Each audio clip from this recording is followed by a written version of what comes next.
Pourquoi ne pas compter les calories? Quand j'étais obèse, j'avais essayé tous les régimes, y compris celui où l'on compte les calories, et j'ai perdu du poids puis repris. Ensuite, j'ai fait un autre régime où je me privais de nourriture, j'ai perdu du poids et repris. Dans tous les régimes, je perdais du poids, puis je reprenais. Donc le problème n'était pas de perdre du poids, le problème était de savoir comment le maintenir. Il existe deux théories sur la nutrition et le métabolisme. La théorie calorique, qui est la théorie des calories, suppose que les calories qui entrent, c'est-à-dire l'énergie, puisque les calories sont de l'énergie, moins l'énergie dépensée, équivaut à ce qui reste. Si on consomme 2000 calories, qu'on en dépense 1200 pour vivre ou autre, il en reste donc 800. Ce que cela n'explique pas, c'est pourquoi il y a tant de personnes maigres qui mangent ce qu'elles veulent. Pizza, Coca-Cola, sucreries, et on voit toujours leurs côtes.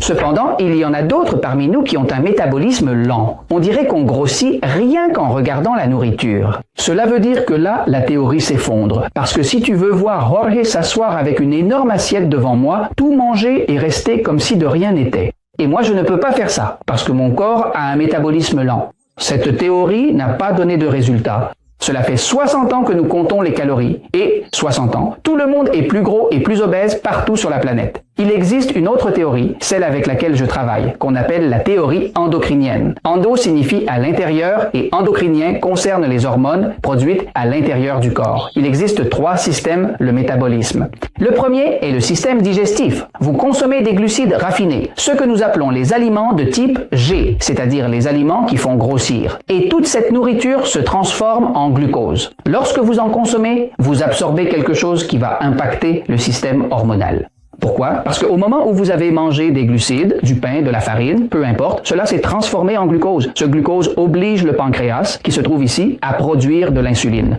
Et si c'est trop, eh bien, l'insuline produite, alors le corps fabrique du cortisol. Et si vous êtes en situation de stress, le corps produit de l'adrénaline. Et enfin, le système le plus important entre en jeu, c'est le système nerveux. C'est le système nerveux qui contrôle le métabolisme. La théorie endocrinienne, qui englobe le métabolisme, inclut les trois principaux systèmes liés à la production d'énergie.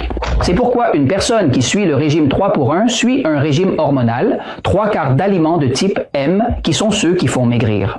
Pourquoi? Parce qu'ils produisent peu d'insuline et peu de glucose et incluent un quart d'aliments de type G. Cela donne des résultats. Toute personne qui suit le régime 3 pour 1 et hydrate son corps va définitivement maigrir, car la vérité triomphe toujours. Abonnez-vous à Métabolisme TV et améliorez votre santé grâce aux recommandations du livre « La puissance de votre métabolisme » de Frank Suarez.